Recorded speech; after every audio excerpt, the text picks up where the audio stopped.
So I'm going to start this morning by just welcoming everyone. Welcome to Wat Tung. Nice to see all of you guys. Sawadee Kap. Welcome to everyone here at the temple, and welcome to anyone who's joining us online as well.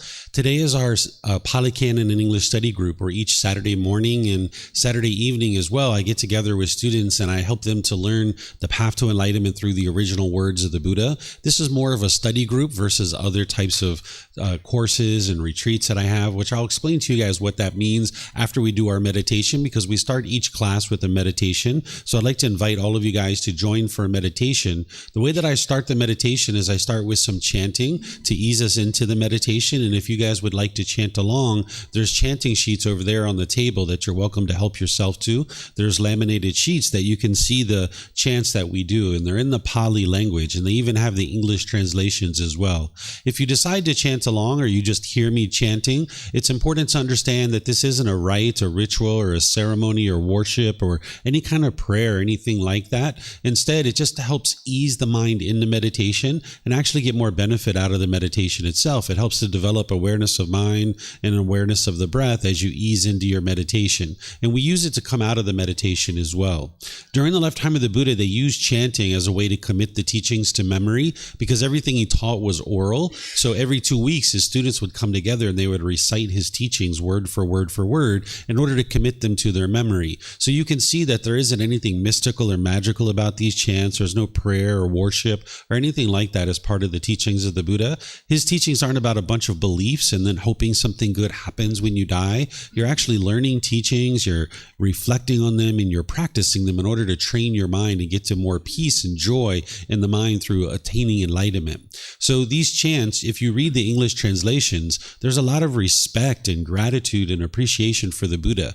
And because of that, I don't even think the Buddha actually created these chants himself. They were probably created by his students, either during his life or after his death, because if you learn from a teacher how to move from the anger and sadness and frustration and all these other discontent feelings to the peace and joy, which is a permanent mental state that you can attain, and this teacher helped you to do that and they didn't have any expectations of you, you'd probably have a lot of respect and gratitude and appreciation for that teacher too. So I suspect that his students created these either during his life or after his death. So I'm going to ease into meditation with these chants, and you guys are welcome to join along.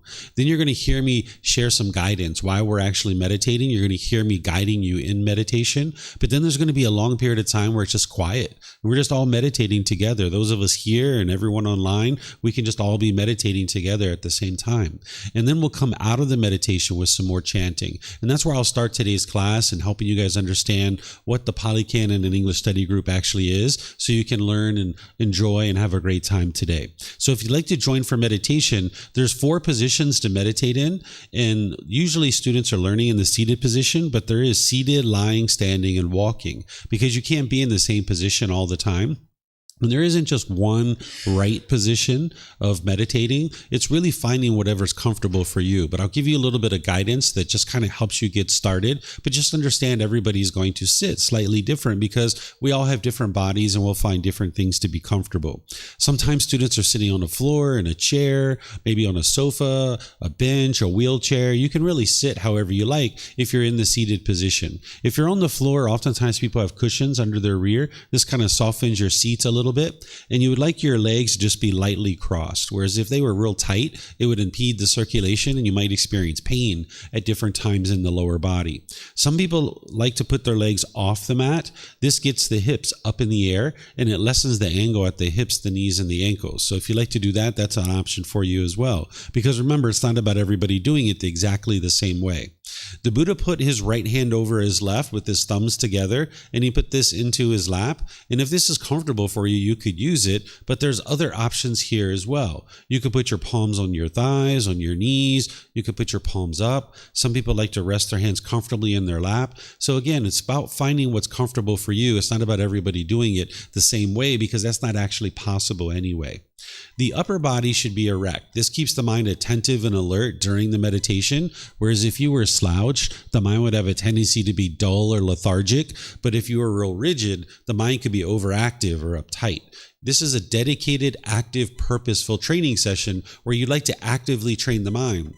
So having the sternum up and the shoulders back, this will keep the mind attentive and alert during the meditation so you can actively train it.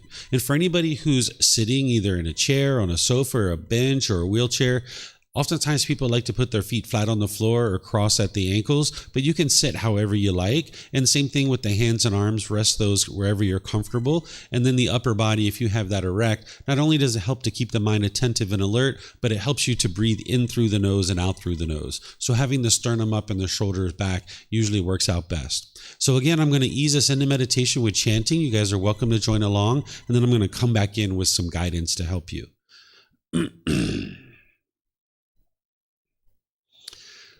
Arahang Samma Sambuddho Mahakawa Bhutang Mahakavanang Apivateyami Savakato Mahakavata Dhammo Dhammang Namasami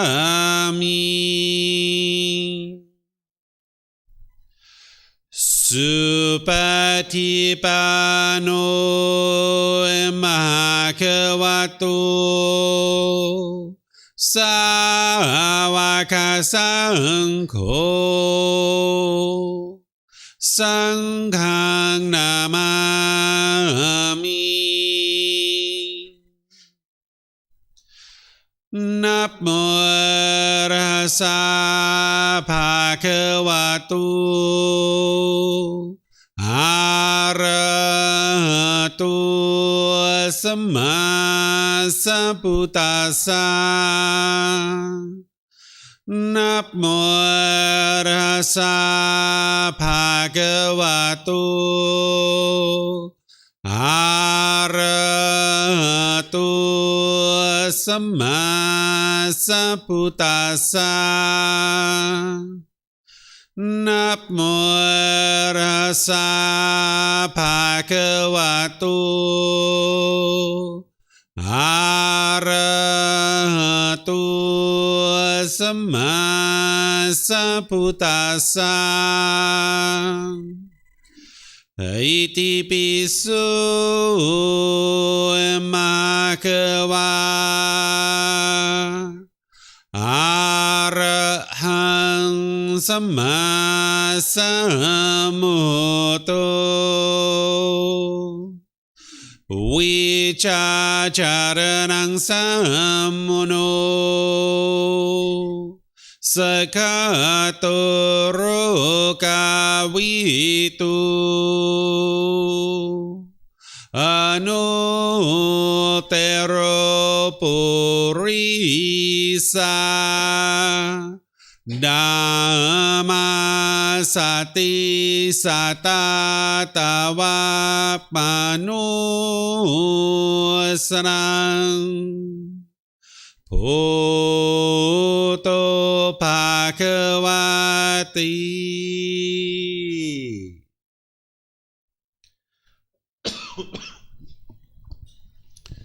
Okay, with the lower body and hands and arms comfortable, and the upper body erect, just close the eyes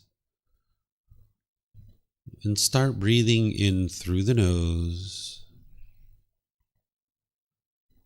and out through the nose. Here you're just looking to establish the breath, a nice, natural, steady, consistent breath. Not forced or controlled, just a gradual inhale through the nose, experiencing the full breath. And then whenever you're ready, exhale out through the nose. Breathing in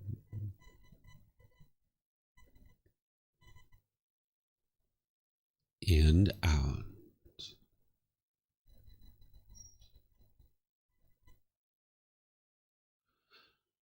Breathing in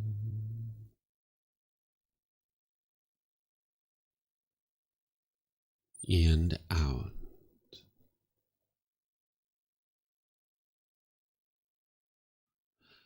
Your breath may not match up with the guidance that I'm providing, and that's okay. This is your practice. I'm just here for guidance. You can use this voice as a reminder that whenever you get to the next inhale, breathing gradually through the nose, developing a nice, natural, steady, consistent breath. And then whenever you're ready, exhale out through the nose, experiencing the full breath. Breathing in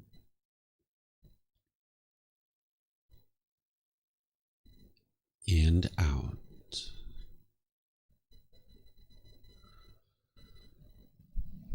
Breathing in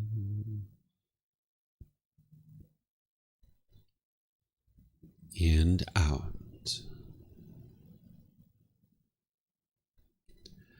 With the breath well established, start fixating the mind on the breath, either the sound of the breath coming into the nose or the sensation of air moving over the skin into the nose.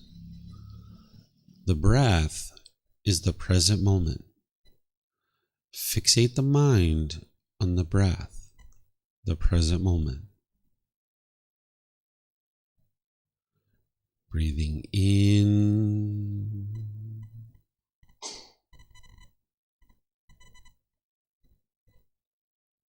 and out.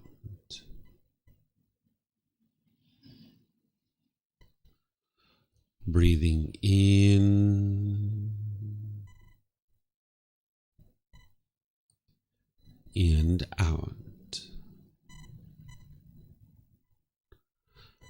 With the mind fixated on the breath, whenever you notice that it moves off the breath, cut that off, let it go, and come back to the breath, the present moment.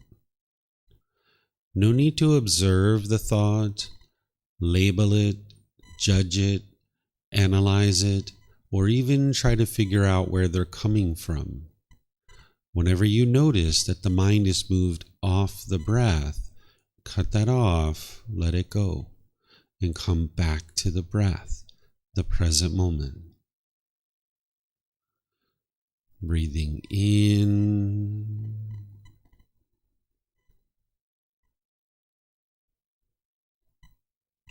and out.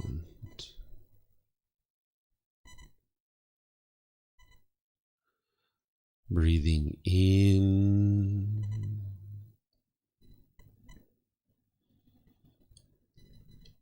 and out.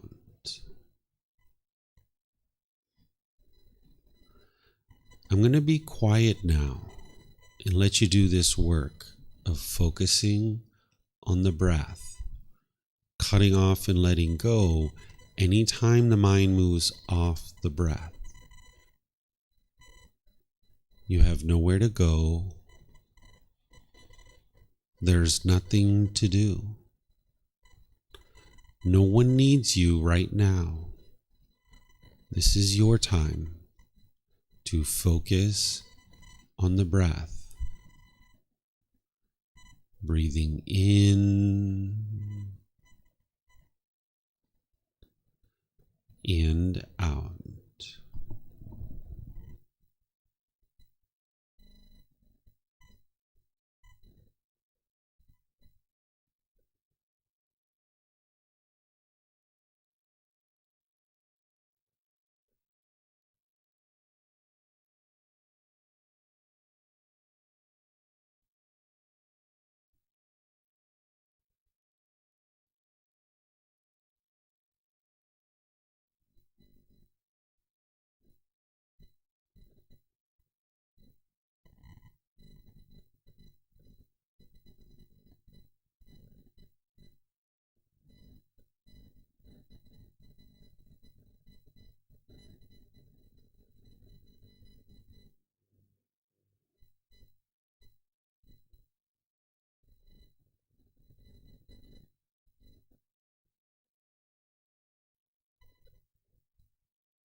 อะระหังสัมมาสัมพุทโธมะเขวาพุทธังมหาเขวันหังอภิวาเทมิสวากขาโตมหาเขวตาธัมโมธัมมังนามัสสามิสุปฏิปันโนมหาเขวโตสาวกสังโฆสังฆังนามามินะโมตัสสะภะคะวะโตอะระหะโตสัมมาสัมพุทธัสสะนะโมตัสสะภะคะวะโตอะระหะโตสัมมาสัมพุทธัสสะนะโมตัสสะภะคะวะโตอะระหะโตสัมมาสัมพุทธัสสะอิติปิโสมหาเขวาอะระหังสัมมาสัมพุทโธวิชาจารณังสัมมุโนสคาโตโรกาวิตุอนุเตโรปุริสาดัมมาสติสัตตาตาวามนุสนังพุทโธภะคะวะติ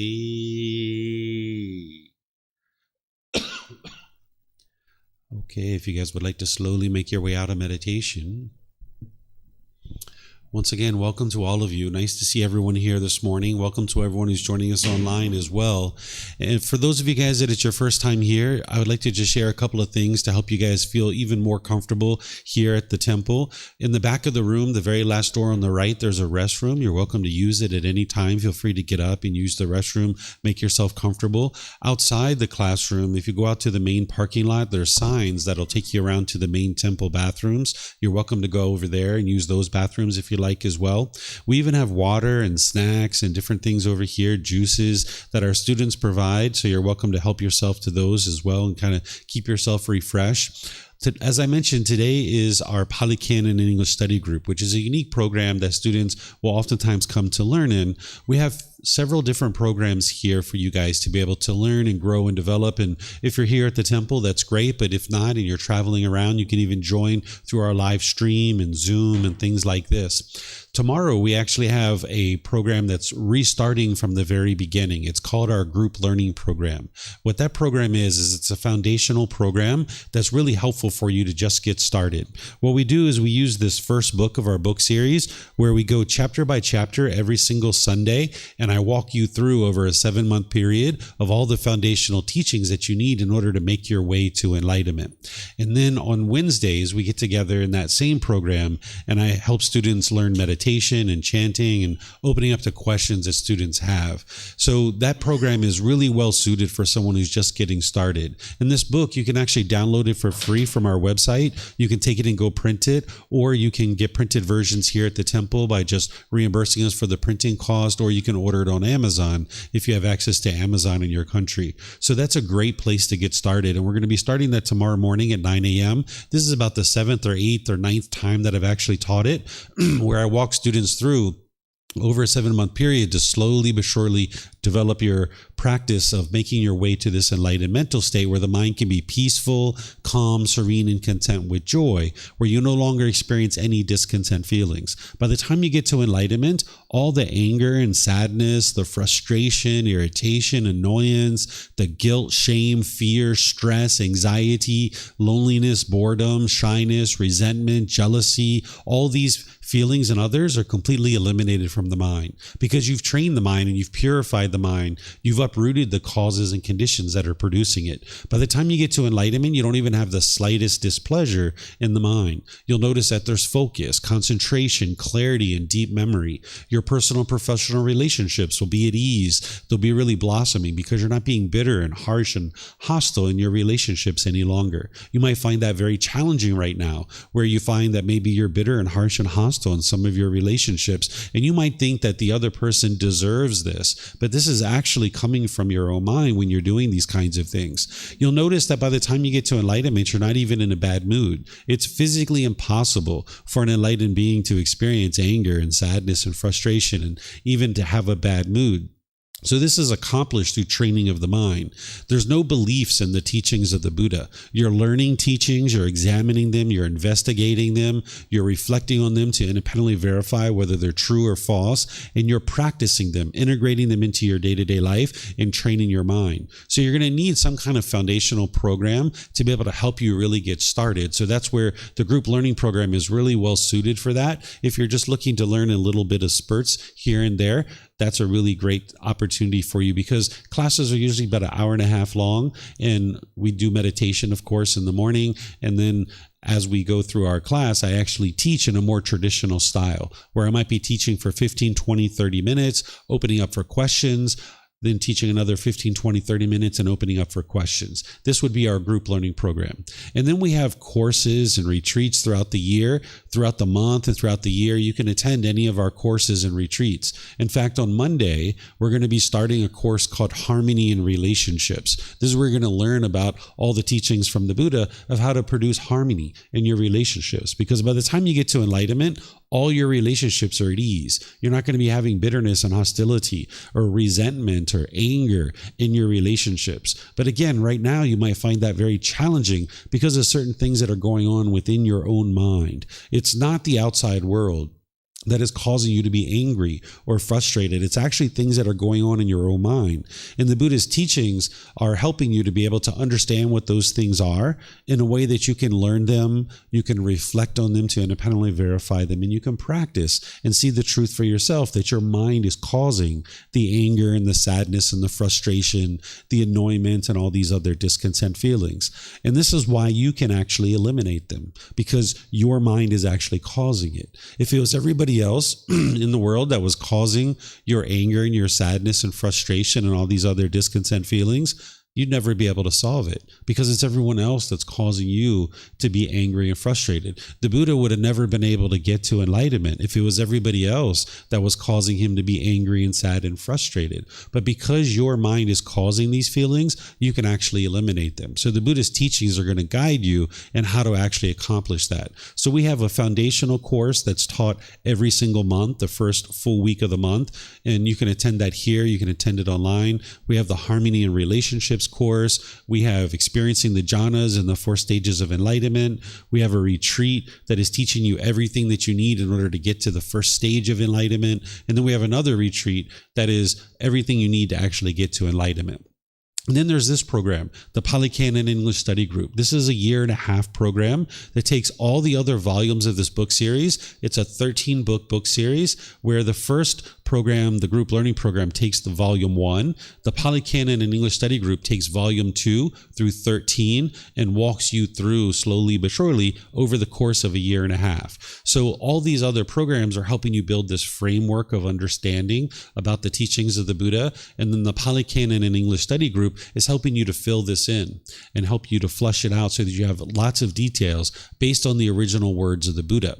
Where all the other programs that teach in a more traditional style, where I'm teaching for 15, 20, 30 minutes and opening up for questions. This particular program, we do it as a study group where we take, as I mentioned, volumes 2 through 13, and this is volume 3. This is the one that we're in now. We're going to be starting with chapter 81 today because we just restarted this program in July.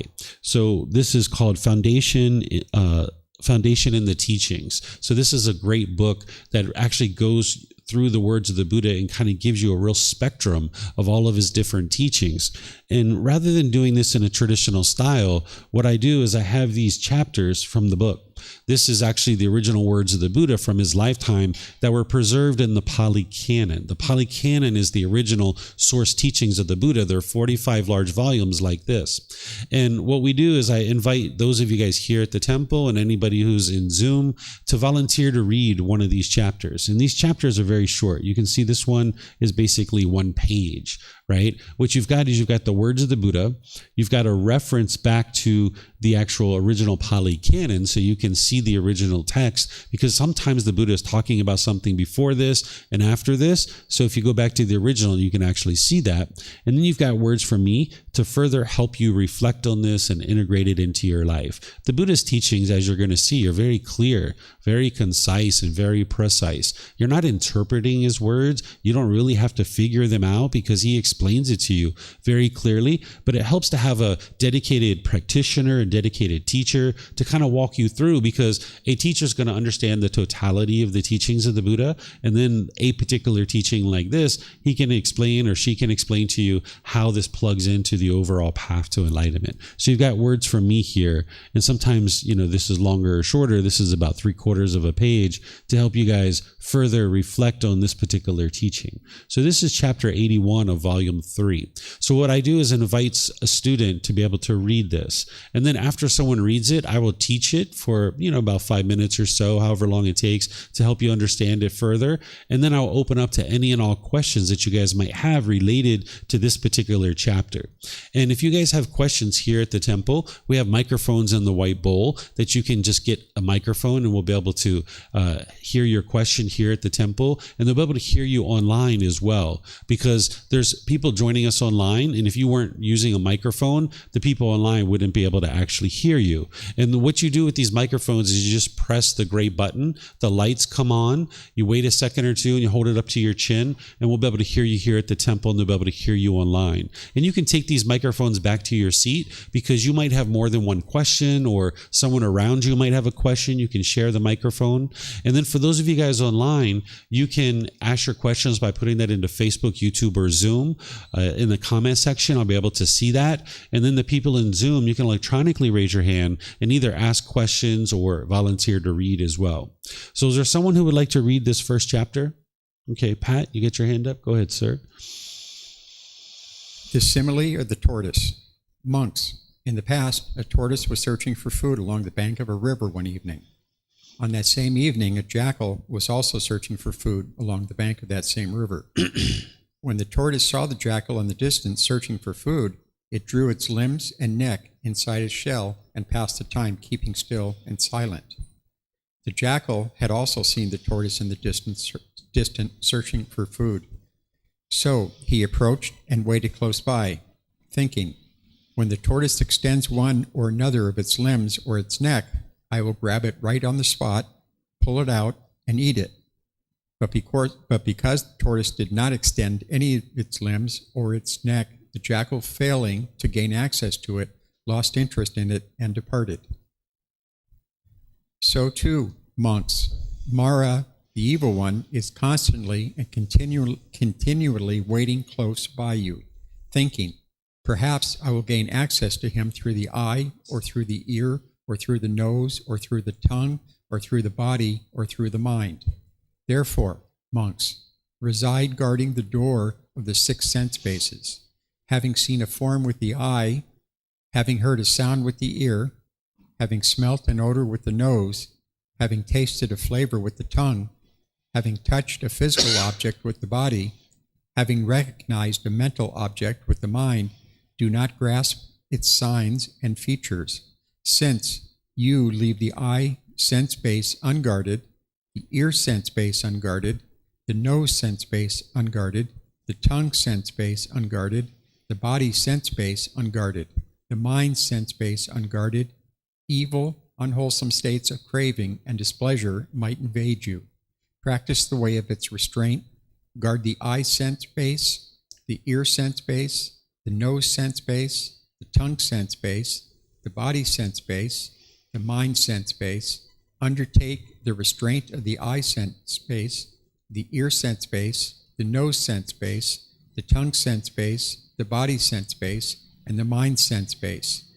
When, monks, you reside guarding the doors of the 6 sense bases, Mara, the evil one, failing to gain access to you, will lose interest in you and depart, just as the jackal departed from the tortoise.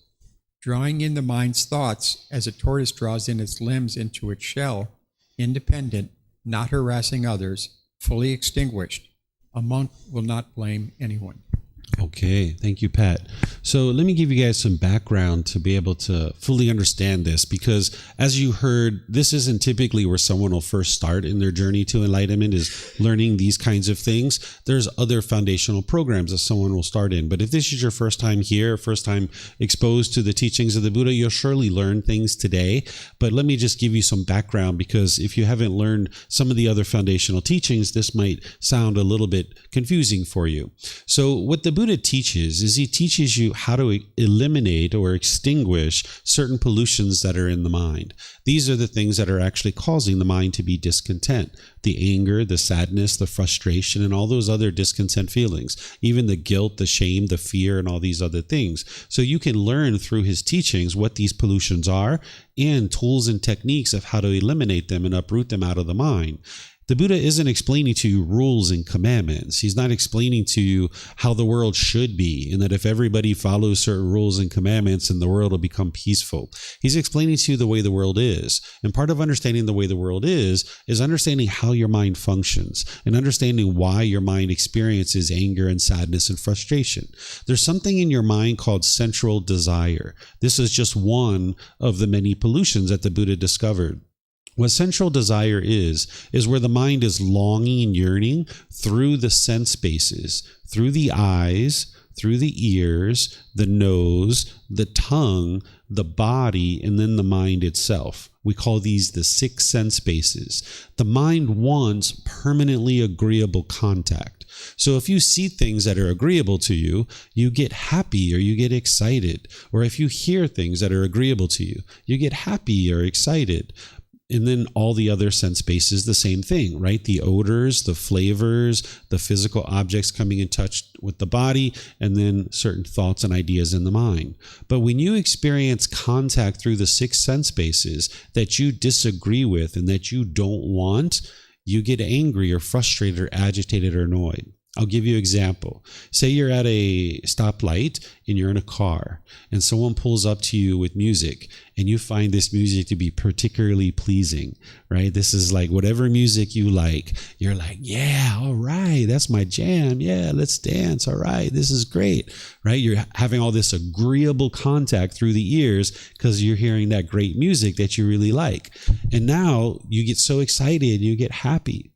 Right? You really like this music based on the contact of this agreeable sound coming through the ears. But now you pull up to the next stoplight and somebody else pulls up with a different kind of music. And now you don't like that music. You find it disagreeable. And now you get frustrated and agitated or annoyed. In that situation, you might think the person in the car is causing you to be irritated or annoyed, but that's not what's causing it. What's causing it is the central desire. The mind is longing, yearning through these sense bases, wanting things to be permanently agreeable. And when you get what you want, you get pleasant feelings. And when you don't get what you want, you get painful feelings, right? Like anger, sadness, or frustration.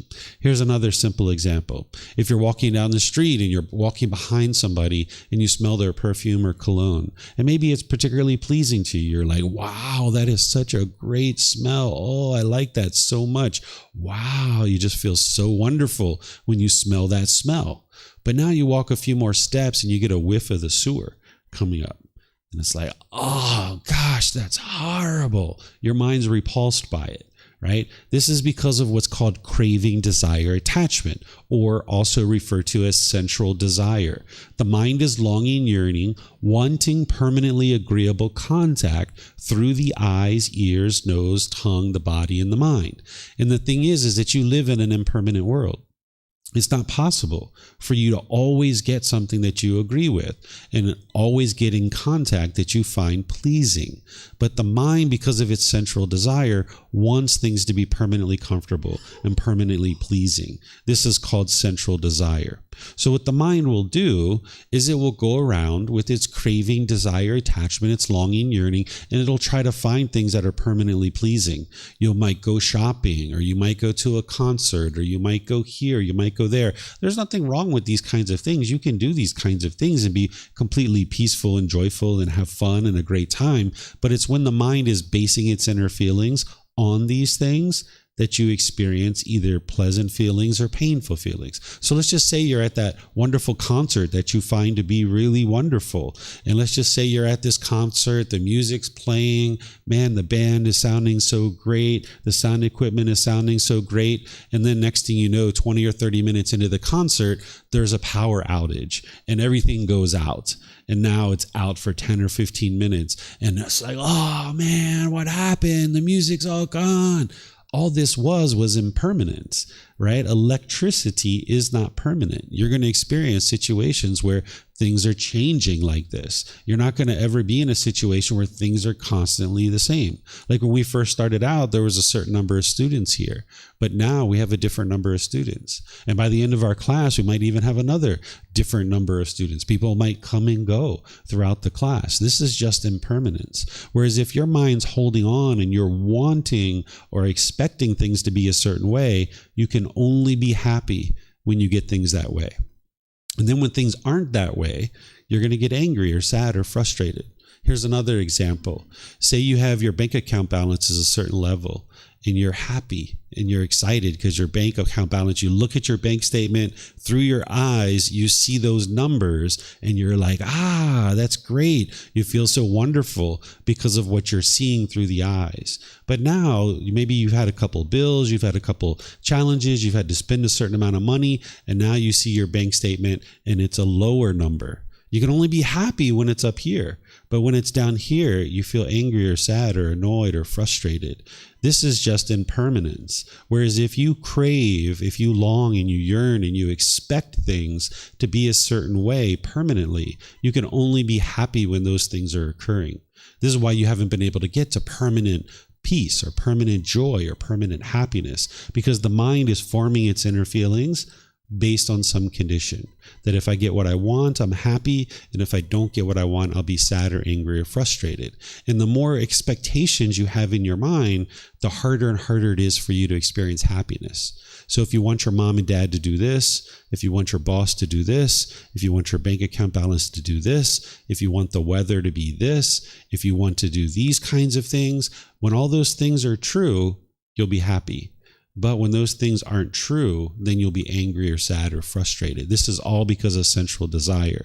So one of the biggest goals on the path to enlightenment is to eliminate this central desire. So the mind's not longing, yearning through the sense bases, wanting things to be a certain way any longer.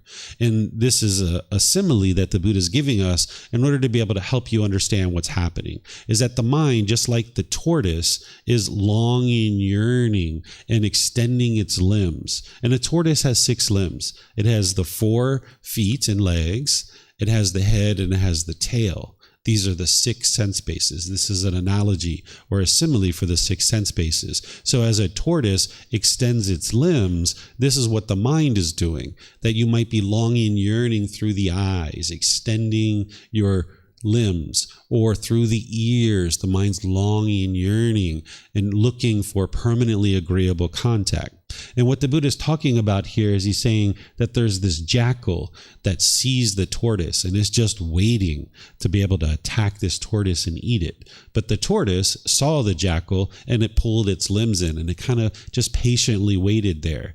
And then eventually the jackal lost interest and it left. right? So what the Buddha is teaching you is to restrain your mind, is to pull it back. That when you're in the mall and you're walking through the mall and you see that brand new pair of shoes in the window and you're like, brand new pair of shoes. Yes, yes, yes, yes. I can't wait to get those. Oh, they're going to look so great on my feet. I just can't wait. Or, new jewelry. Oh, I can't wait to get that jewelry. That's going to go so good with all my other jewelry, right? The mind's longing, yearning, and just getting so excited for these things. Or, brand new iPhone, the brand new 16, the iPhone 16's out. Oh, I just gotta have that, right? Or whatever it is for you. You're going to walk through the mall and your mind's going to be longing, yearning. And what you've got to ask yourself is this something that I need, or is this something that I want? Right? Because if you chase your wants, that's very expensive. You're going to be chasing and chasing and chasing. And you can only be happy if you get what you want. But your needs is just something, what do I need? Right? I remember at one time I used to really be into shoes. I had probably 30, 40, 50 different pairs of shoes. Right? So I would stand there and I would look at the shoe rack and I'd be like, do I really need another pair of shoes? How many pairs of shoes can I really wear at one time? But the mind wanted it. And it thought that if I get this pair of shoes, it's going to do something wonderful for me. This is the mind thinking something external is going to provide some lasting satisfaction. So there are certain things that your mind is longing, yearning for. Maybe you think that if you get more money, that's going to make your life better. Or if you get a new boyfriend or girlfriend, that's going to make things better. Or if you get a new house, that's going to make things better. Or if you get a new job, maybe that's going to make things better. Or if you get a trip to Thailand and you go to Thailand, that'll make everything better. That's going to make the whole world better, right? Whatever it is, it doesn't mean you can't do these things, because of course you need to progress in your employment. Maybe you need a different house, but you need to look at your needs versus your wants. And when you're forming your inner feelings on whether you get that thing or not, you can only be happy if you get that new car, or if you get that new boyfriend or girlfriend, then I can be happy, right? But the problem is that if you form your happiness on that thing, as soon as it changes, you can't be happy anymore. So this is why you maybe have gotten a brand new job before and you were so excited and happy when you first got it, but within 3 months, 6 months, or a year, you didn't like it anymore. You were bored, right? You were like, this is so, you're done with it. Or you got a new boyfriend or girlfriend and you guys were so happy at first, so much pleasant feelings. But then as time went on, you got angry and frustrated because you were basing your inner feelings on this thing. And as long as you're doing that, you're going to keep experiencing discontentedness and anger and frustration over and over and over again. So what the Buddha is teaching you to do is to retrain your mind so your mind's no longer forming its inner feelings on some condition. That if it's sunny outside, you can be happy, but you can also be happy when it's raining or sleeting or any other kind of weather event too. You're not happy because of the sun. You're not happy because of the rain. You're just happy because you're happy. This comes with training of the mind. You're not going to be able to just snap your fingers and do this. You can be happy when your bank account balance is here, but you can also be happy when it's here too. And if you're not happy because the bank account balance is here, then when it goes here, you won't be sad. But if you get happy because it's here, when it goes here, you will be sad, right? Because you form your inner feelings on that thing. So the Buddha is teaching you to restrain the mind. If you allow the mind to get excited because of this thing, well, when that thing is no longer there, because everything around you is impermanent, then your mind's going to end up in the sadness or the anger and the frustration. So this is why when you first got together with the boyfriend or girlfriend, you were so happy. You were so excited. Everything was wonderful. You guys were going out to the movies. You're going to dinner. You were having great conversations, going to the park. You might have been having intimate contact and sex and different things like this. And it just felt so great. But then over time, your expectations grew. You wanted more and more from this person. And this person maybe wanted more and more from you. And then eventually you guys broke up. And now you were sad. And now you were frustrated. Now you felt lonely and bored or some other feelings. This is because the mind's holding on and wanting this relationship to be permanent. And you can be happy when you're in the relationship, but when you don't have it anymore, the mind's not getting what it wants. it wants this relationship. And now when the mind's not getting what it wants, it experiences anger and sadness and frustration. It's not the love that's causing you to be angry or sad or lonely or bored. It's not because you care about this person. That's not what's causing the painful feelings. What's causing the painful feelings is the craving, the desire, the attachment, the central desire, wanting things to be a certain way. And you can only be happy when you get the things that way. And when the mind's not getting what it wants, it experiences the anger, the sadness, or some other discontent feeling. Okay, so the Buddha is teaching you to restrain the mind and pull it back. And then he's talking about this being of Mara. Here, what this being Mara is this is referred to as the evil one. This is an actual real being. This is a formless being. In some traditions, they refer to this as the devil or Satan or something like this. All the teachings of the Buddha can be independently verified, and if you've ever had contact with this being, then you'll know that this being actually is a real being that exists. This being is interested in causing calamity and unwholesome things in the world, and it will try to influence people to do unwise things, because if this being can influence you to do unwise things, then you'll do those things and it'll cause calamity in the world and more difficulties and struggles for everyone, including you. Right? So what the Buddha is saying is this evil being is waiting to get access to you. And the way that it gets access to you is through the eyes, ears, nose, tongue, the body, and the mind, because that's where your mind's longing and yearning. And if it can entice you into something unwholesome, then you'll go forward with those things, make some unwise decisions, and then experience unwholesome results. This being can't make decisions for you. This being can't control you and force you to do anything, but it can influence you and try to get you to make certain decisions in an unwise way. So you don't have to be scared of this being. The Buddha never uses guilt, shame, or fear in order to help you to be able to see his teachings and understand his teachings, to be able to get to enlightenment, because getting to enlightenment is to eliminate guilt, shame, and fear, among other feelings. So he's not going to use guilt, shame, and fear in order to motivate you to get rid of guilt, shame, and fear. That's not the way the Buddha taught. But he's just teaching you about this being, and he teaches in other parts of his teachings about Mara, because this is a real being. This being will try to influence you and other beings on this being's behalf too. And if you're influenced by this being, you might choose, when you're walking down the street and you hear that music coming out of the bar and you see people laughing and joking and drinking alcohol, you might go in there and you might start having a bunch of drinks. And next thing you know, someone steals your wallet and now you've lost your money or you've lost your passport, right? You can go into these kinds of environments and you can get beat up, right? There can be fights, right? You could get easily having all kinds of difficulties in these kinds of environments. And this being is just waiting to try to entice somebody to come into those kinds of things. So whether you choose to do those things, it's totally up to you. I've done those things in the past. I've experienced those things, but eventually you get to a point where maybe you've been there, you've done that, you've tried those things, you realize that they're unwise, they don't lead to any beneficial results, and you choose to no longer do those things.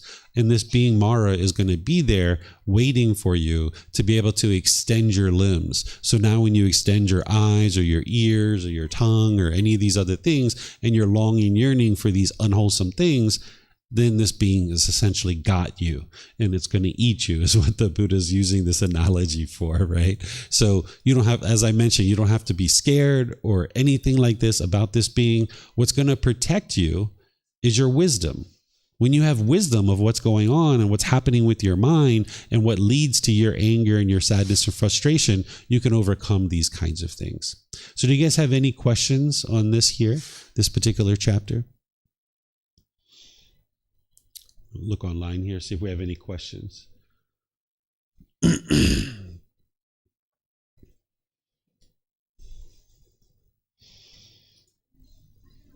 Oh, you have a question? Yes, ma'am. If you could get a microphone, we have a couple of them around.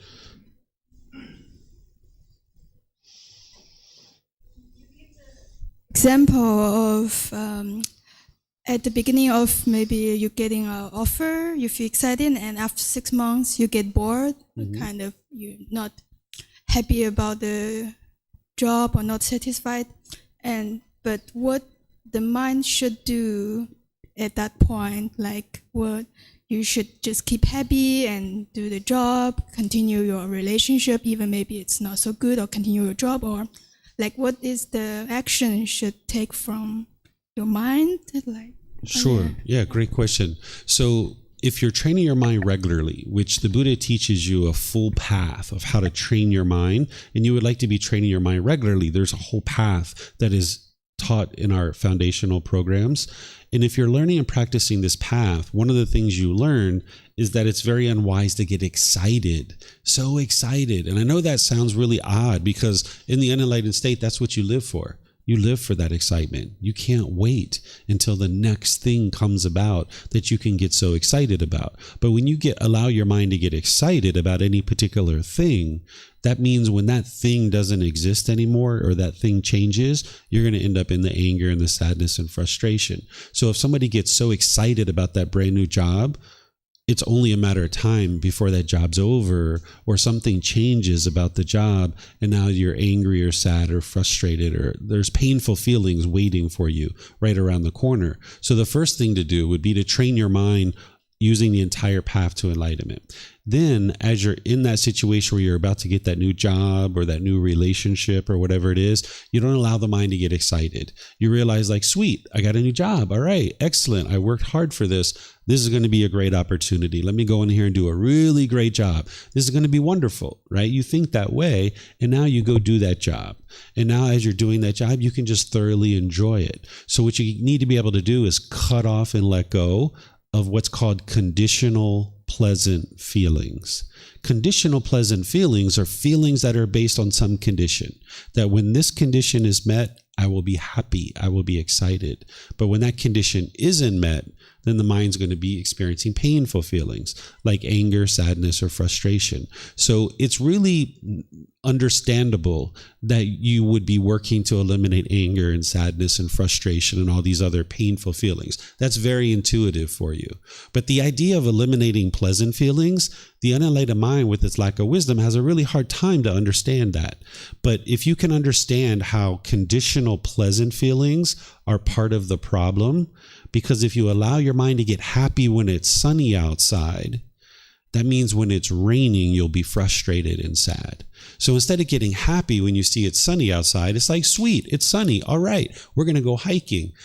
I've been interested to go hiking. I'm going to call my friends. This is going to be a great time. Let me give everyone a call. We'll meet at the trail. This is going to be a great time. And now you go take a shower and you come out and you see it's raining. It's like, all right, well, it's raining. I can't go hiking. You know what? Let me invite my friends over for dinner. I'll make them some food, or maybe we'll go to the mall, watch a movie. Maybe I'll stay home and read a book.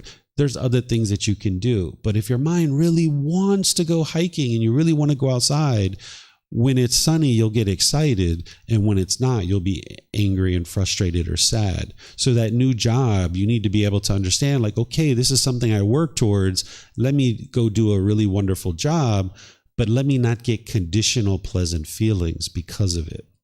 So now when you're in the job, you can maintain your calmness and composure, and you can just do a really good job. But if you're in a job that you're currently bored with, or if you're in a relationship that's not going well, this is more of your question. If you're in one of those kinds of situations, you need to make decisions to move away if that's what you would like to do. If you're done with the relationship, if it's not a healthy relationship and you realize that it's unwise to stay in the relationship, you can make decisions to leave and move out of the relationship, but leaving that relationship isn't going to solve your problems. The frustration or the anger that you experience in the relationship, leaving the relationship isn't going to solve it. Now, that's going to be helpful potentially to move away from a situation that is unfixable. If you can't fix this situation, it will help you to move away from it. But you still need to do a certain amount of training of your mind so that the next relationship you're in, that you don't experience the same exact problems. Because if you go into the next relationship with the same exact misunderstanding and lack of wisdom that you went into the first relationship with, the second relationship is just going to turn out the same way. This is why if you've been in regular relationships over and over and over again, you might keep ending up with broken relationships and you can't figure out why. You might think that the other people are the problem. Like, oh, that's just a bad boyfriend or a bad girlfriend. Like, oh, they did this and they did that and they did this. We like to try to leave our relationships feeling like we took the high road and that they are the problem. right?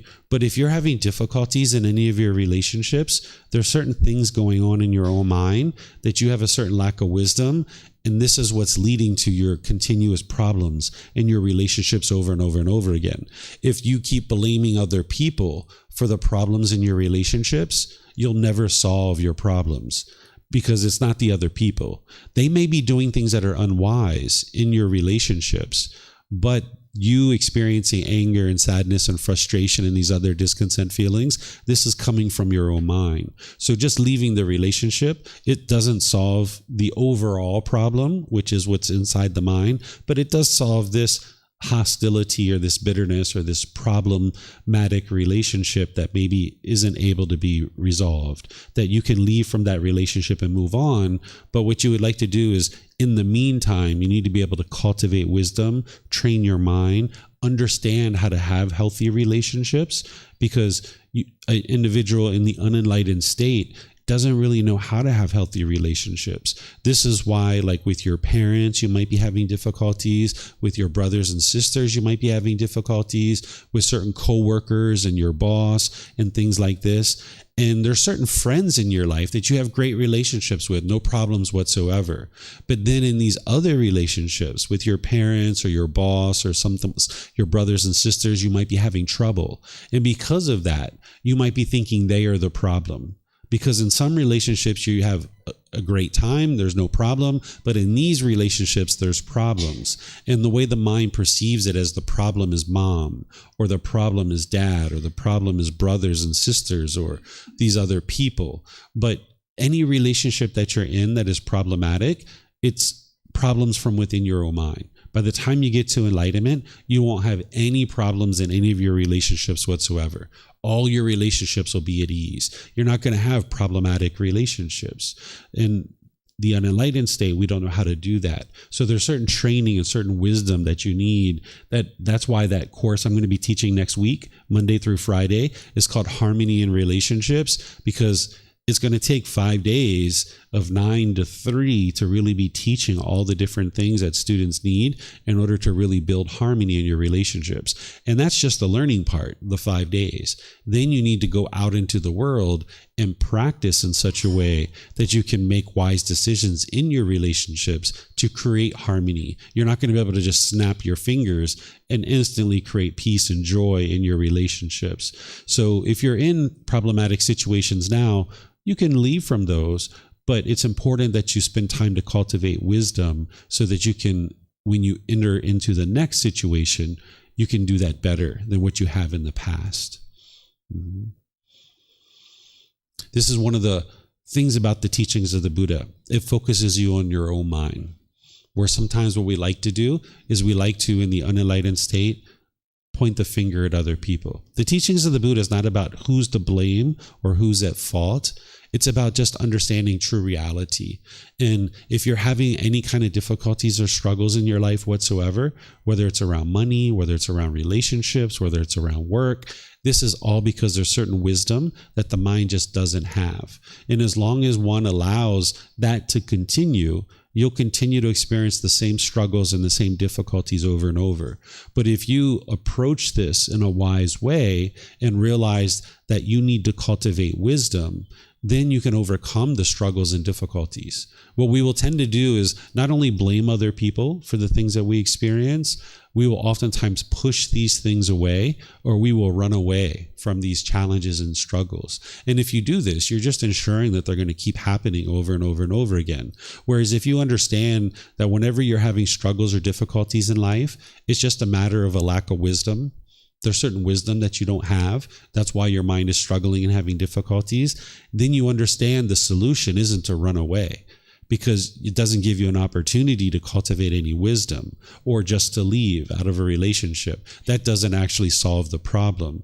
What you need to be able to do to solve the problem is these struggles and difficulties is just coming from a lack of wisdom, so you cultivate more wisdom. And that's where the teachings of the Buddha come in, is teaching you how to cultivate this wisdom so you can focus on the real problem within one's own mind, and now you can overcome those challenges and struggles. So the Buddha teaches you to focus in on your own mind. And some people don't like to do this work because it's not easy.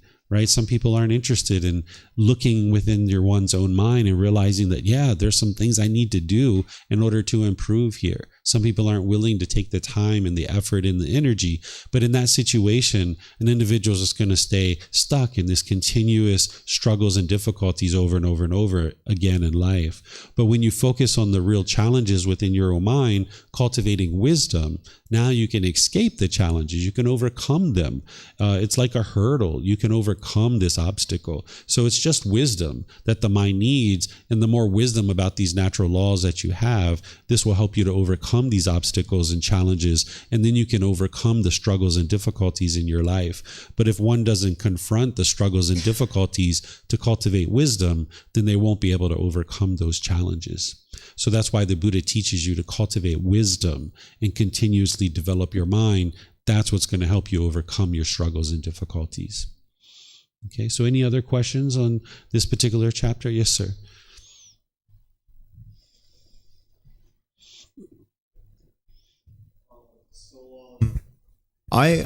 For myself, I'm a person who kind of likes to go with the flow.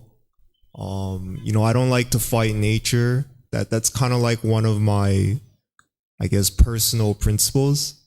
But I feel like when you talk about training the mind, like things like not getting excited when you get a new job or something, it seems kind of like unnatural to me, because it seems kind of normal to get really excited. It seems normal to get sad when you break up with somebody, or when you get fired from your job. It seems like normal to me and natural. And I feel like when you talk about training the mind, you're kind of like telling me to be like unnatural in a way, or like something like that. So what would you say about that?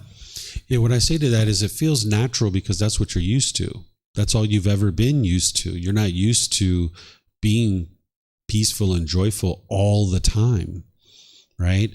If you allow your mind to get conditional excitement, that means you're going to experience sadness and anger and frustration, and you've never known anything other than that. But when you understand that there's this other option for you, that you can opt out of the sadness and anger and frustration, you can opt in to being happy and joyful all the time, right? But you just don't know how to do that right now because you don't have the wisdom of how to do that. Essentially, what this path to enlightenment is to evolve and grow and develop into a better and better human being. Just like a lizard or a snake has evolution of their species, and the species evolves over time, us human beings can evolve too. And that's what the Buddha is sharing with you, is this path to evolving to a better and better human being. And that will sound very foreign and very different for you because you've never experienced that before. But if you would like to stay with the sadness and anger and frustration, you can, and that's an option for you. But if you understand that there is this other option where you can experience happiness and joy all the time, this is a much better option, and it will help you to experience much more fulfilling and satisfying life. Yes, ma'am.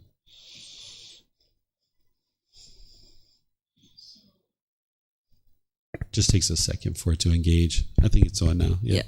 I have a question. When we talk about keeping the limbs within the shell, does the Buddha encourage we just kind of control a central desire, or do we just get rid of these actions altogether? So for example, in the bar example, right? Should I still go into the bar, but just with no expectation of I'll get good music from the bar? Or should I just not go into the bar at all? Should I just not make the hiking invitation to my friends at all? Yeah, so the Buddha doesn't teach you to control the central desire. He teaches you to eliminate it, where your mind's not longing, yearning. But eliminating central desire doesn't mean you wouldn't enjoy things, because you'll actually enjoy things much better. As long as you have central desire, you can only enjoy things when they're happening this way. And if this happens, and this happens, and this happens, and this happens, and this happens, then I'll be happy. But when those things aren't happening, the mind ends up in these painful feelings. So the central desire is actually ultimately eliminated from the mind 100%. And that way you can enjoy everything. If you hear music that you particularly prefer, it's like, sweet, that's my jam. All right, let's have a good time. And then if you hear music that you particularly, don't care for, and you don't usually listen to this kind of music, it's like, okay, well, there's that music. He's having a good time or she's having a good time. That's wonderful. And you can maintain your contentedness. You don't need to get frustrated just because you hear some music that you don't particularly listen to. But in an unenlightened state with central desire, you'll get angry in that situation or frustrated. But if you don't have central desire, you can just maintain your joy because you understand this is an impermanent situation. And there's no reason to get angry because you're sitting there for 3 minutes at a traffic light and somebody's playing music that you don't typically listen to. It's like, all right, no big deal. They're enjoying the music, whatever. Have a good time, enjoy yourself, but you're not going to get angry or frustrated because of it. Coming to the bar example, an enlightened being would understand how unwise it is to be around intoxicated people and people who are heedless, whether it's with alcohol or any kind of other drugs or intoxicants. An enlightened being is not going to go around intoxicated people because this is where a lot of unwise things are taking place. So what you're learning on this path to enlightenment is you're learning about cause and effect, or action and result, this natural law of karma. And certain wise decisions are going to produce wholesome results or wholesome karma, and certain unwise decisions are going to produce unwholesome karma.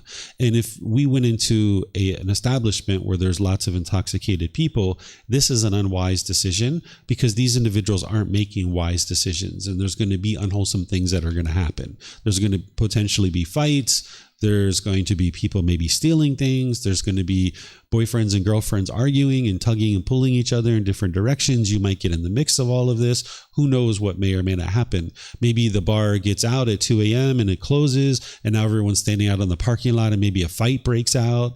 The police come. You don't really know what's going to happen in these situations. So even though we might do those things at different times because we think as a young person this is like fun and exciting, as you get older, as you get more wisdom, as you see true reality of this is very unwise, you'll on your own, without the Buddha telling you what you should or shouldn't be doing, you'll just be able to see like, oh yeah, it is so unwise for me to be in that kind of environment. Let me start spending times in more wholesome environments. Let me go to wholesome events and where people are having fun and having a good time. Like last night we had a social event here at the temple where we played board games and people brought club soda and chips and pizza and different things like this. We had a great time. We just hung out, joked, had fun, played games. I would have never told you however many years ago that I would be doing that and thinking of it as fun and enjoyable because I used to go to bars and nightclubs and things like that. But you start to realize and you gain wisdom that the cause and effect is that you're going to be in an unwholesome environment and unwholesome things are going to happen. And you just start having love and kindness for this being. You start having compassion for this being. And you realize that putting this being in that situation is not showing loving kindness and compassion to this being. And you would like to experience improved results in your life. So you'll go to wholesome events because there is a lot of those things out there in the world. More and more people are creating those kinds of environments. I think they even have bars now that don't sell alcohol. I've seen these in New York and California and places like this. I'm sure they have them in other parts of the world too, where they're serving drinks that are non-alcoholic, and now people can socialize because that's the part that people really enjoy is the socialization. And that can be really fun to socialize with other people. So you'll need to find these kinds of things because it would be so unwise to do these other things. But what somebody chooses to do is up to them. The Buddha is never going to try to tell you what you should or shouldn't be doing. He's just showing you the natural law of karma, of cause and effect. And when you see that wisdom, then you make whatever choices you think is best for you. Mm-hmm. All right. So Chris has a question here on Facebook. He says, Teacher David, is it possible to achieve the first stage of enlightenment with just the first book alone? The answer is no. You would need more than just that first book, but that lays a really good foundation to help you get going. Is it possible to be learning with you and achieve the first stage of enlightenment before finishing the book series? I would a person need to read all 13 books. You can actually get to the first stage of enlightenment through reading probably half of the book series, because up to half of the book series you could probably get to the first stage of enlightenment. But the more of the books that you read, the more development the mind's going to be able to experience. So I would encourage students to read all those books even more than one time, is gradually making their way through it more than once. And you're welcome, Chris. Pleased to help you. Okay, Chris has another question here. He says, I noticed that both the enlightened person and unenlightened person would both say, sweet, that's my jam, in some cases. Does that mean that enlightened beings enjoy their preferences and that outsiders who are unenlightened would not be able to tell they were not experiencing pleasant feelings? Can you expand on this and explain why both enlightened and unenlightened persons might respond the same way, but how it is still different?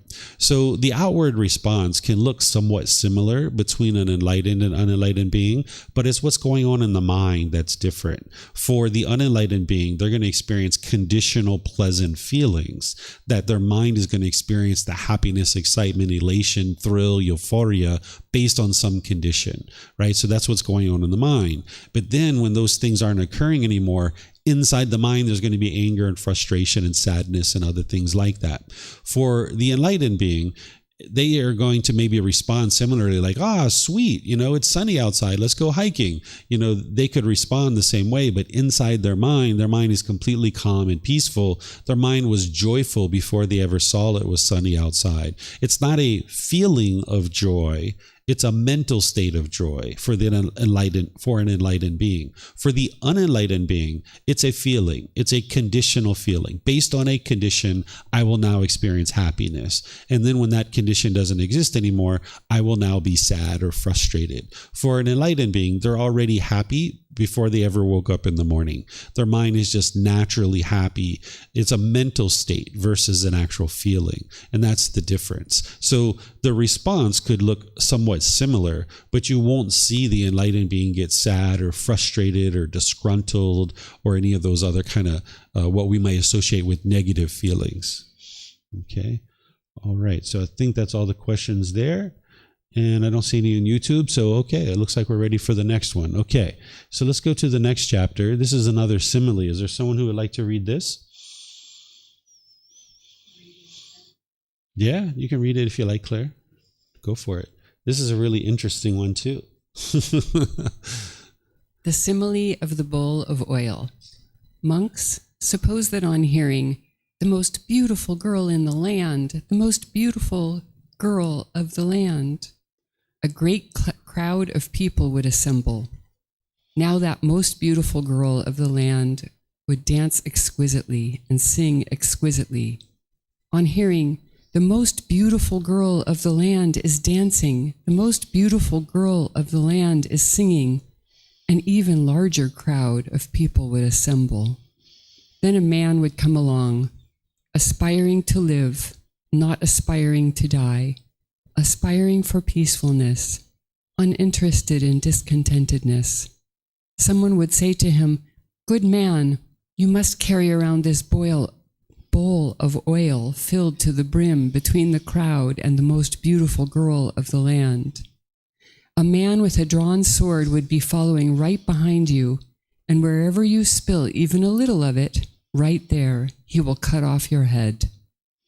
What do you think, monks? Would that man stop attending to that bowl of oil and out of negligence turn his attention outwards? No, venerable sir. I have made up this simile, monks, in order to convey a meaning. This here is the meaning, the bowl of oil filled to the brim. This is a designation for mindfulness directed to the body. Therefore, monks, you should train yourselves thus. We will develop and cultivate mindfulness directed to the body, make it our vehicle, make it our basis, stabilize it, exercise ourselves in it, and fully perfect it. Thus, monks, should you train yourselves. Monks, those who do not take part in mindfulness directed to the body, do not take part in the deathless enlightenment. Those who take part in mindfulness directed to the body, they take part in the deathless. Monks, those who are unattentive about mindfulness directed to the body, are unattentive about the deathless. Those who are attentive about mindfulness directed to the body are attentive about the deathless. Enlightenment. Okay, thank you, Claire.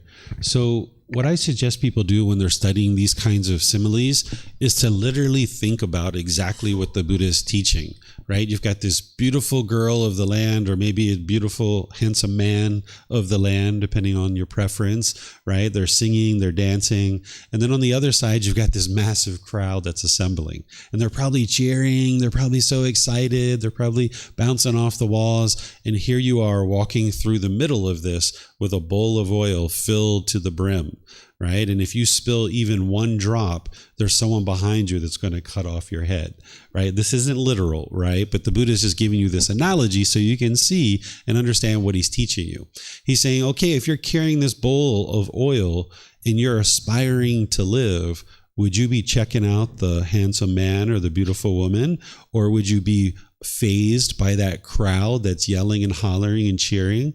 No, because you want to live. You're going to be watching that bowl of oil utterly close, and you're going to make sure you're not even spilling one drop of this oil out of the bowl. Otherwise, your head's going to get cut off, right? So what the Buddha is teaching you here is about how your mind should be attentive with mindfulness. What mindfulness is awareness of the mind.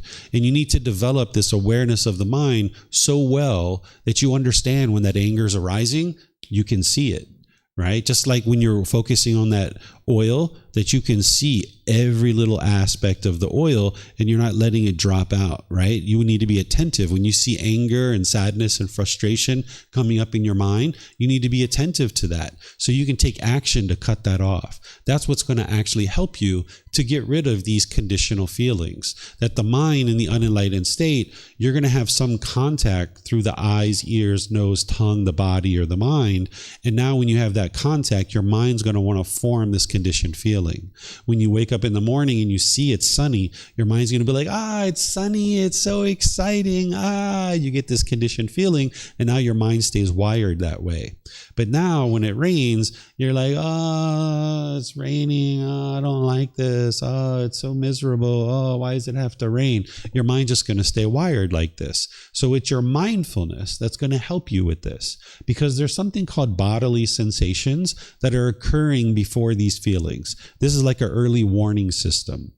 That if you can spot these bodily sensations before your mind gets excited, but also before it gets angry or sad, there's some bodily sensation that's occurring. And if you can see this and you can observe this with your mind, when your mind's about to get excited, you can say, nope, I'm not going to let you do that. I'm not going to let you get that conditioned feeling, because then you can maintain your joy all the time, right? Or nope, I'm not going to let you get angry. Sorry, I'm not going to let you do that.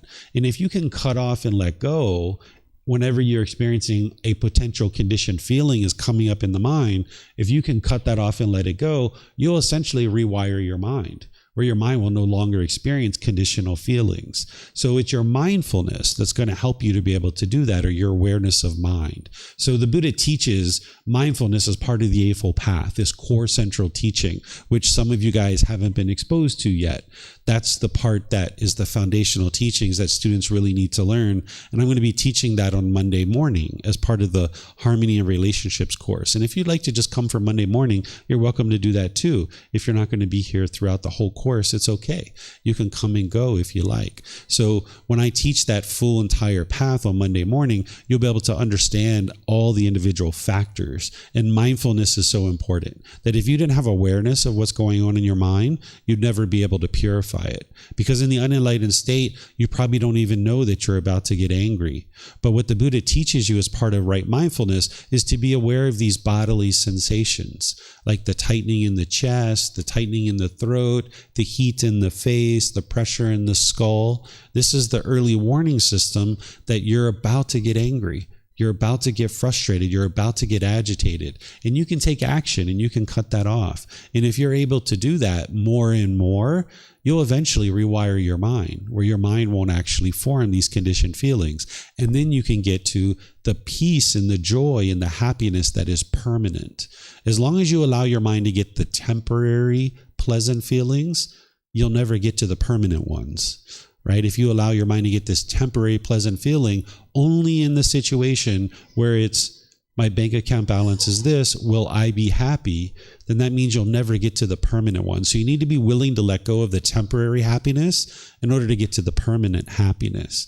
And this is what's going to help you do that, which is the mindfulness, is that you can be aware when these conditioned feelings are coming and you can cut it off and let it go. And that's what that breathing mindfulness meditation is that we did this morning. This is training your mind to be able to do that. Sometimes people think that the goal of this meditation is to eliminate your thoughts, but the goal is actually to notice your thoughts sooner and sooner. That's your mindfulness. To develop your concentration so you can focus on a single object like the breath. But then the third thing is that you can cut off and let go. You're always going to have thoughts. Even when you're enlightened, you're going to have thoughts during your meditation. But instead, what you're doing is you're training your mind to let go, let go, let go, let go. Because if you think back to that boyfriend or girlfriend that you guys broke up, you were angry or you were frustrated or you were lonely or bored because you were holding on and you wanted this person to be in your life.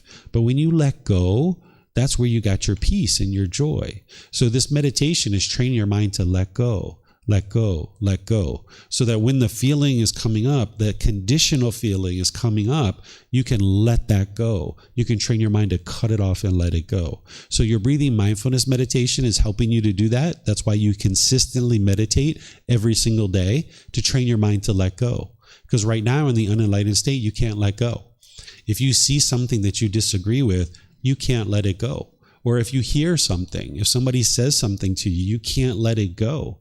Or if you smell something or taste something or something comes in touch with the body or something goes through your mind has a hard time letting it go. And that's what this meditation is helping you to do, as well as practicing generosity. When you practice giving and sharing, when you're practicing to share your time, effort, energy, and resources without any expectation of anything in return, this is also training your mind to let go. So if you can train with breathing mindfulness meditation and generosity, your mind can let go, let go, let go, and easier you'll be able to let go.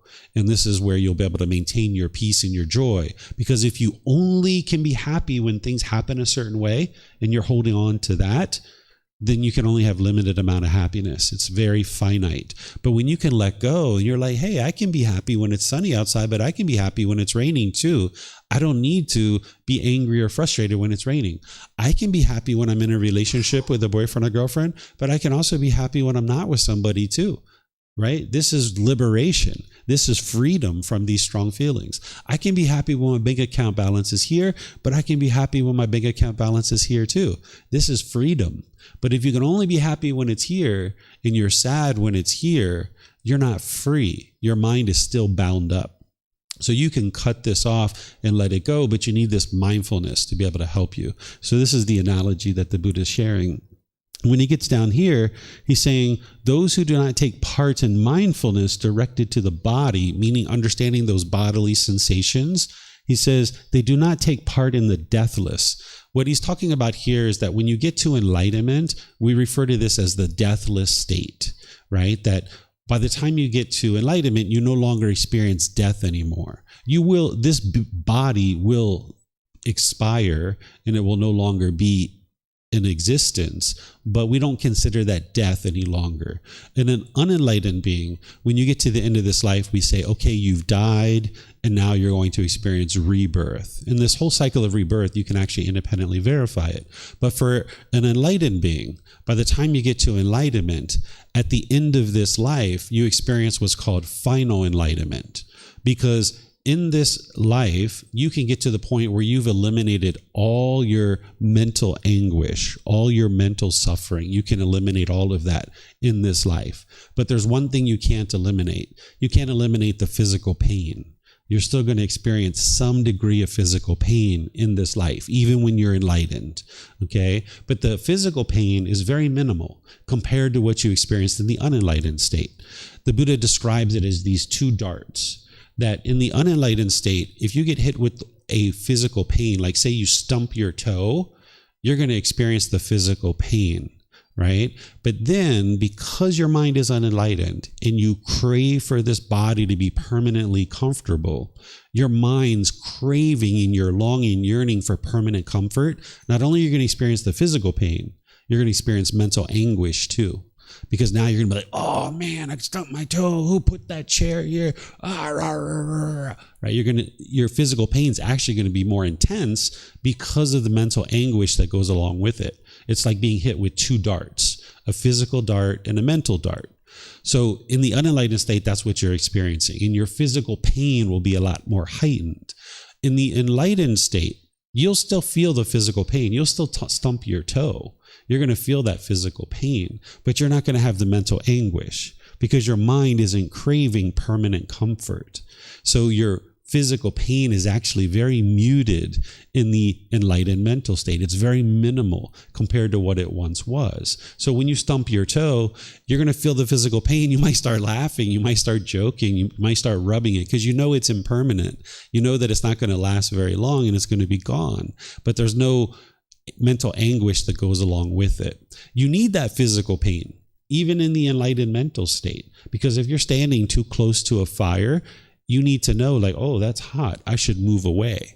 The physical pain is helping you to be able to understand how to navigate this world with this body, that if you stand too close to a fire, you need to move away.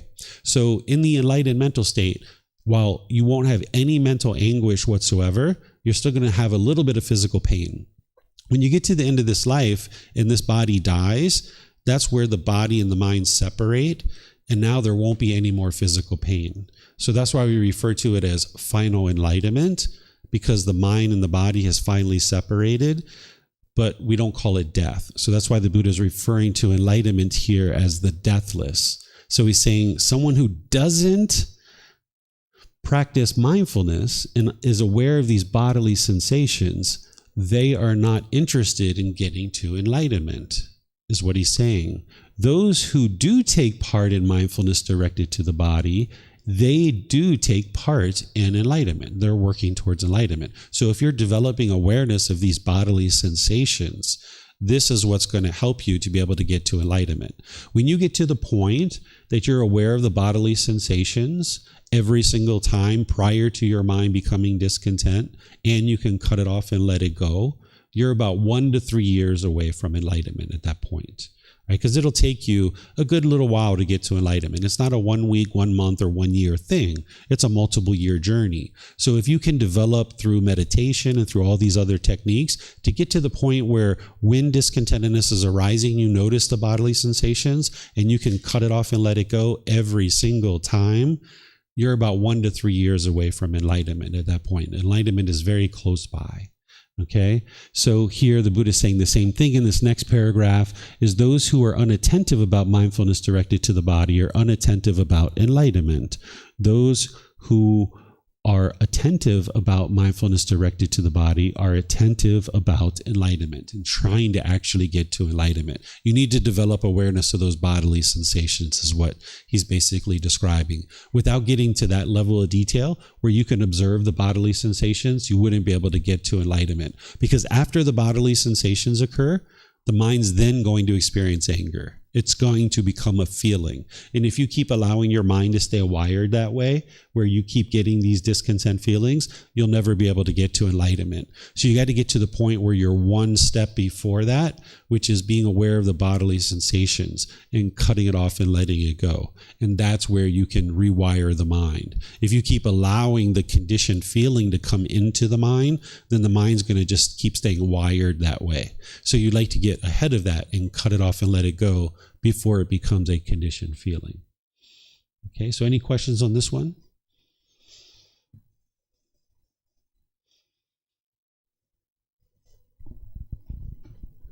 No questions here? Okay, we have a question coming in on Zoom. This is from Miriam. Okay. Regarding pain and anguish, would it explain why you did not experience jet lag when you returned from Mexico, as you told me? It's true. When I went to Mexico, I didn't experience any jet lag. And on the way back, I didn't experience any jet lag. 2 years ago, I went to America. I didn't experience any jet lag. And same thing when I came back. I didn't experience any jet lag. And this was new to me because before, when I used to travel back and forth, I would experience about 2 weeks of jet lag where I'd be very tired and sleepy. So I do attribute it to training the mind. But here, it's not about the physical pain, because there's nothing physical that's really happened there. It's because the mind doesn't get exhausted. By the time you get to enlightenment, you're not going to experience any exhaustion or tiredness. You will experience sleepiness where you need to sleep, but you won't experience exhaustion.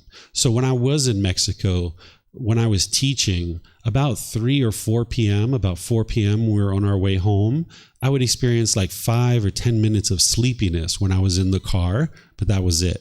And it was only for like 3 or 4 days that I was experiencing that. But otherwise, I didn't experience anything. In fact, when I got to Mexico, after the 30 some hours of traveling, people were like, wow, you look so fresh. You're like really bright. And I'm like, yeah, I'm just not tired. Just like don't get exhausted. So this is one of the benefits of training your mind. But I don't associate it with the physical aspect of it because there isn't any kind of physical trauma to the body or anything like that. Okay. So let's see if we have any other questions anywhere. All right. It looks like Chris has another question. Teacher David, you had mentioned before that you were actually hit by two physical darts. That sounds like an odd situation. Can you explain what happened? Yeah, so when I was a child, I was, I was probably about 7, maybe 6 or 8 years old. I can't remember, somewhere around there. My uncle was down in the basement with me and my sister, and I was kind of playing around, and there was always this contention and resentment from my uncle to me, because my grandfather was very affectionate towards me, and when he was with my uncle, who was his son, he didn't have really time to spend time with him because he was working. But by the time I came along, my grandfather was retired, and my grandfather could spend a lot of time with me. So my uncle had a lot of resentment towards me when I was growing up. So even as a young child, I'd be playing in the basement, and my uncle was there with some darts. And as I was playing around, he threw a dart at me, and it hit me in my leg. And I was like, oh, that hurt. And then he threw the second dart. And then when he threw the second dart, it hit me in my other leg, and they actually stuck in my leg. And I started crying with the second dart. The first dart, it didn't really bother me, but the second dart was the one where I really became discontent. So it's the same analogy that I'm sharing with you. The Buddha actually uses this analogy in his teachings. He talks about these 2 darts. So I had this experience when I was a child with these 2 darts. So when I saw this story from the Buddha, it made a whole lot of sense because I experienced this in my life growing up. So you can see this with your own life. Like if you've ever remembered as a child, when something would happen, you might have experienced the physical pain, but then it was like a couple seconds later that the mental anguish came into the mind. And these are 2 separate things. And this is how you independently verify the teachings of the Buddha, that you don't believe what he taught, but you can see it within your own life, that there's the physical pain and then there's the mental anguish, and these are 2 different things. And then as you train your mind more and more, you can get to the point where you see that the physical body is experiencing muted physical pain. So like in 2019, I got in a motorbike accident and I cracked one of my ribs, and I was joyful when it, I wasn't like happy. I wasn't like bouncing off the walls, but I was just calm. I was just peaceful. I went to the hospital and I was very polite and friendly and cordial with the nurses and very cheerful. They were like, you have a cracked rib. You have a broken rib. And I was like, oh, okay, well, I guess it's going to heal soon. No big deal. And they actually thought I had used drugs. So they gave me a urinalysis at the hospital because I was still cheerful, and they hadn't seen like someone with a broken rib that was cheerful and bright and joyful. So they gave me a urinalysis at the hospital, and the police came, and they were like, "Oh, you're fine." It was like, we know that you weren't using drugs or alcohol or anything like that. I was like, "Yeah, I know." So no big deal. So you might experience these things where people around you aren't used to you functioning in this way, that they're used to seeing someone with a broken rib that's angry and disgruntled and in intense pain and things like this. But you'll experience things differently. You'll experience the world around you differently when you train your mind, that you won't have the mental anguish. So I felt the physical pain. So when I was moving around on the x-ray table, I could feel the physical pain, but there was no mental anguish whatsoever. So these are things that you'll experience. And it's quite comical when you're in a situation where someone's giving you a urinalysis because of these kinds of things. Okay. All right, let me see if there's any other questions here. All right, I'm not seeing any other questions. So what I'm going to do is just in class here, in the evenings, I go through all 10 chapters, but in the mornings like this, I just go wherever the conversation takes us. We study 10 chapters per week, and students will study these either before or after class, and then the class time is an opportunity for the students to learn, and I just usually spend about an hour and a half, 2 hours with you guys, studying to whatever degree we need to. But then in the evening, we actually don't do meditation together, because I do it from home, and I just focus on the learning of the 10 chapters. So if you'd like to learn all 10 chapters, you can log in to Zoom or Facebook or YouTube, and you can see that I study all 10 chapters every single week in the evening class. And no matter where you are in the world, you could either attend the 9 a.m. or the 9 p.m. class. And if you can't attend live, there's the recording as well. But for those of you guys that haven't studied any of the foundational programs with me, I suggest you start there. That this program, while it might have been your first time here, it's great to have you here. If this is your first time here, or even if you've been coming for many times, it's always great to have people here. But just understand that studying here with the words of the Buddha, it takes a lot of background information to be able to dive in and actually understand some of these teachings. So if you'd like to join tomorrow for the group learning program, that's the very beginning. That's the first day of a 7-month program. Or if you'd like to study in any of the courses or retreats that I teach, those are all great for you to be able to study in. And then in the Saturday classes, these are excellent. After you've taken a foundational program, you can come into the Pali Canon and English study group and get much more benefit out of our time together.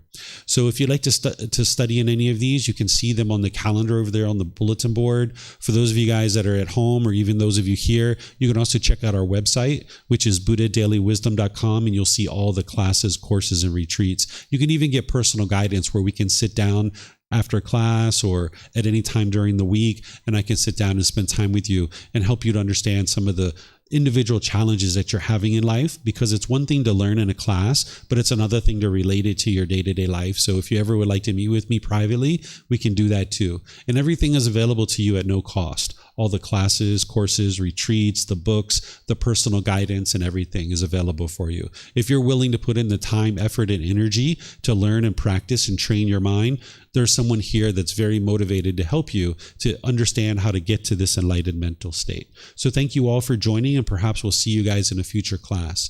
Okay, be well and have a lovely rest of your day. Sawadee khap. Sawadee khap.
Thank you again for watching. Enjoy your meditation. Look forward to seeing you online and answering any questions that you might have. Thank you so much.